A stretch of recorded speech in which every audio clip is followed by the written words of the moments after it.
భగవద్గీతలోని మొదటి అధ్యాయం నుంచి ఈ తరం లీడర్స్కు కావాల్సిన స్ట్రాటజీలను ఎలా నేర్చుకోవచ్చో చూద్దాం. తెలా మొదలవుతుందో తెలుసా? ఒక సింపుల్ ప్రశ్నతో. కళ్ళు కనపడని రాజు ధృతరాష్ట్రుడు తన సలహాదారుడైన సంజయుణ్ణి ఇలా అడుగుతున్నాడు. ధర్మక్షేత్రే కురుక్షేత్రే సమవేతాయుయూత్సవః మామకాః పాండవాశ్చైవ కిమకుర్వత సంజయ. దీనర్థమేంటంటే, ఓ సంజయ, ధర్మక్షేత్రమైన కురుక్షేత్రంలో యుద్ధం చేద్దామని వచ్చిన నావాళ్లు పాండవులు ఏం చేశారు, ఏం చేస్తున్నారు? ఇక్కడొక చిన్న పదం గమనించండి. నావాళ్లు అంటున్నాడు, మామకహ. ఇక్కడే మనకు ఫస్ట్ లీడర్షిప్ లెసన్ దొరుకుతుంది. ఆ పదం అతని అహాన్ని, పక్షపాతాన్ని చూపిస్తోంది. సరిగ్గా ఇలాగే మనలో కూడా మనస్సాక్షికి, మన అహంకారానికి మధ్య ఒక యుద్ధం జరుగుతున్నప్పుడు మన మైండ్ అడిగే మొదటి ప్రశ్న ఇదే: అసలిక్కడ ఏం జరుగుతోంది అని. ఇదే సెల్ఫ్ అవేర్నెస్కి ఫస్ట్ స్టెప్. సరే, రాజు ప్రశ్న అయితే అడిగాడు. ఇప్పుడు సంజయుడు లైఫ్ కామెంటరీ ఇస్తున్నాడు. యుద్ధభూమిలో ఏం జరుగుతోందో చెప్తున్నాడు. దుర్యోధనుడు ఏం చేశాడో మొదటి చర్యను ఇలా వివరిస్తున్నాడు. దృష్ట్వాతు పాండవానీకం వ్యూఢం దుర్యోధనస్తదా ఆచార్యముపసంగమ్య రాజా వచనమబ్రవీత్. అంటే పాండవుల సైన్యం పక్కా వ్యూహంతో నిలబడి ఉండటం చూసి దుర్యోధనుడు వెంటనే తన గురువైన ద్రోణాచార్యుడి దగ్గరికి వెళ్లాడు. చూడండి, ఇక్కడే ఒక లీడర్కి, మామూలు మనిషికి తేడా తెలుస్తుంది. కాంపిటీషన్ను చూడగానే కొంతమంది పానిక్ అవుతారు. కాని తెలివైన లీడర్స్ ఏం చేస్తారు? వాళ్ళు వెంటనే స్ట్రాటజీ ప్లాన్ చేయడం మొదలుపెడతారు. వాళ్ళు రియాక్ట్ అవ్వరు, రెస్పాండ్ అవుతారు. దుర్యోధనుడు చాలా తెలివిగా తన టెన్షన్ను ఒక స్ట్రాటజిక్ పాయింట్గా మార్చి తన గురువు ముందు పెడుతున్నాడు. చూడండి ఏమంటున్నాడో. పశ్యైతాం పాండుపుత్రానాం ఆచార్య మహతీం చమూం వ్యూఢాం ద్రుపదపుత్రేణ తవ శిష్యేణ ధీమత. దాని మీనింగ్ ఏంటంటే, గురూగారు చూడండి, మీ బెస్ట్ స్టూడెంట్ ద్రుపదుడి కొడుకు పాండవుల సైన్యాన్ని ఎంత పర్ఫెక్ట్గా సెట్ చేశాడో. ఇక్కడొక ఇంట్రెస్టింగ్ ట్విస్ట్ ఉంది. ద్రోణాచార్యుడికి నేరుగా చెప్పట్లేదు గాని, మీరు నేర్పిన విద్యార్థే ఇప్పుడు మనకు వ్యతిరేకంగా ఉన్నాడు అని గుర్తుచేస్తున్నాడు. ఇది ఈనాటి కార్పొరేట్ వరల్డ్లో చాలా కామన్ కదా. మనం ట్రైన్ చేసిన వాళ్లే కొన్నిసార్లు మనకు టఫెస్ట్ కాంపిటీటర్స్ అవుతారు. దుర్యోధనుడు అక్కడితో ఆగలేదు. ఊరికే పైపైన చూడట్లేదు. ఇప్పుడతను అపోజిషన్ టీంలో కీ ప్లేయర్స్ ఎవరో లిస్ట్ చేస్తున్నాడు. ఒక లీడర్ చేయాల్సిన మొదటి పని ఇదే: థ్రెట్ ఎనాలిసిస్.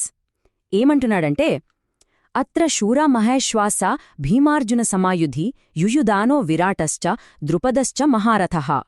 అంటే ఈ ఆర్మీలో భీముడు, అర్జునుడితో సమానమైన గ్రేట్ వారియర్స్ ఉన్నారు.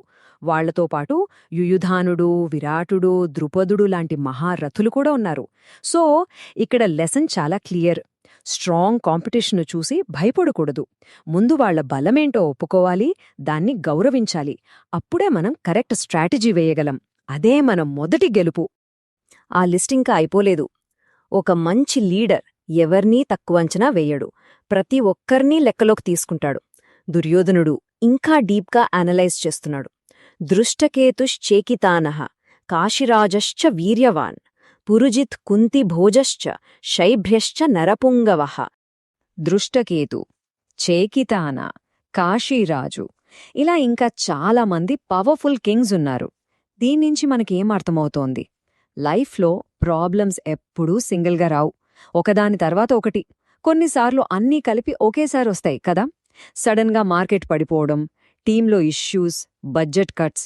ఒక లీడర్ వీటన్నిటినీ ఒకేసారి హ్యాండిల్ చేయడానికి రెడీగా ఉండాలి. అనుభవం ఉన్న వాళ్లందరినీ లెక్కేసుకున్నాడు. ఇప్పుడు చూడండి అతని ఫోకస్ ఎక్కడికి షిఫ్ట్ అయ్యిందో. పాండవుల సైన్యంలోని యంగ్ టాలెంట్ వైపు. వాళ్లను అస్సలు అండర్ ఎస్టిమేట్ చేయట్లేదు. యుధామన్యుశ్చ విక్రాంతః ఉత్తమౌజాశ్చ వీర్యవాన్ సౌభద్రో ద్రౌపదేయాశ్చ సర్వ ఏవ మహారథాః. పరాక్రమంగల యుధామన్యుడు, ఉత్తమోజుడు, సుభద్ర కొడుకు అభిమన్యుడు, ద్రౌపది కొడుకులు, వీళ్లంతా కూడా మహారథులే అంటున్నాడు. ఇక్కడ సూపర్ మెసేజ్ ఉంది. ఏంటంటే, పవర్కి, టాలెంట్కి ఏజ్తో సంబంధం లేదు. యంగ్ టాలెంట్ ఒక్కోసారి ఎక్స్పీరియన్స్డ్ వెటరన్స్ కంటే కూడా పెద్ద డిస్రప్షన్ క్రియేట్ చేయగలదు. వాళ్లే గేమ్ చేంజర్స్ అవ్వచ్చు. ఓకే, ఇప్పుడుదాకా కాంపిటీటర్స్ అనాలిసిస్ అంతా పూర్తయింది. ఇప్పుడు ఒక స్మార్ట్ లీడర్ ఏం చేస్తాడు? తన ఫోకస్ను బయటినుంచి లోపలికి, అంటే తన సొంత టీం వైపు తిప్పుతాడు. మన బలమేంటి అని అంచనా వేసుకుంటాడు. దుర్యోధనుడు ఇప్పుడు సరిగ్గా అదే చేస్తున్నాడు. అస్మాకం తు విశిష్టాయే తానిబోధ ద్విజోత్తమా నాయకామమ సైన్యస్య సంజ్ఞార్థం తాన్ బ్రవీమితే. దాని అర్థం, ఇప్పుడు మన సైన్యంలోని బెస్ట్ లీడర్స్ ఎవరో చెప్తాను, వినండి. ఇది చాలా ఇంపార్టెంట్ పాయింట్. ఏ ప్రాజెక్ట్ అయినా, ఏ కంపెనీ అయినా సరే, మీ టీంలో కీ ప్లేయర్స్ ఎవరు, వాళ్ళ స్ట్రెంగ్త్స్ ఏంటి అనే క్లారిటీ ఉండాలి. ఈ క్లారిటీ ఉంటేనే సక్సెస్ వస్తుంది, కాన్ఫిడెన్స్ పెరుగుతుంది. అందుకే నో యోర్ టీమ్ అనేది ఫస్ట్ రూల్. ఇప్పుడు దుర్యోధనుడు తన సొంత టీం స్ట్రెంగ్త్ని చాలా గర్వంగా చెప్తున్నాడు. తన సైన్యంలోని వారియర్స్ లిస్ట్ ఇస్తున్నాడు.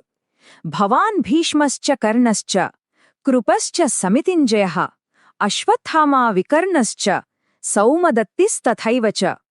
అంటే మీరున్నారు, భీష్ముడు, కర్ణుడు, కృపుడు, అశ్వత్థామ వీళ్లంతా మనవైపే ఉన్నారు.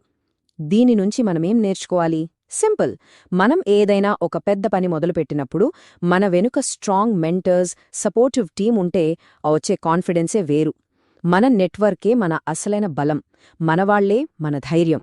సో ఫైనల్గా ఈ మొదటి 8 శ్లోకాలు మనకొక పర్ఫెక్ట్ లీడర్స్ ప్లేబుక్ లాంటివి. ఇందులో ఏముంది? నంబర్ 1, జీవితమే ఒక యుద్ధభూమి, సిద్ధంగా ఉండాలి. 2, కాంపిటీషన్ను గౌరవించాలి. 3, ప్రాబ్లమ్స్ ఒకేసారొస్తాయని ఎక్స్పెక్ట్ చేయాలి. 4, యంగ్ టాలెంట్ ఒక పవర్. 5, మీ టీం మీద మీకు క్లారిటీ ఉండటమే సక్సెస్. అండ్ 6, మీ నెట్వర్కే మీ గ్రేటెస్ట్ స్ట్రెంగ్త్. చూశారుగా, ఇదంతా కేవలం మొదటి 8 శ్లోకాలలోని జ్ఞానం మాత్రమే. గీతలోని ప్రతి అధ్యాయంలోనూ ఇలాంటి అద్భుతమైన లైఫ్ అండ్ లీడర్షిప్ లెసన్స్ ఉన్నాయి. ఇలాంటి టైమ్లెస్ విజ్డమ్ గురించి మరిన్ని విషయాలు తెలుసుకోవాలనుకుంటే @గీతా సంగ్రహను ఫాలో అవ్వండి.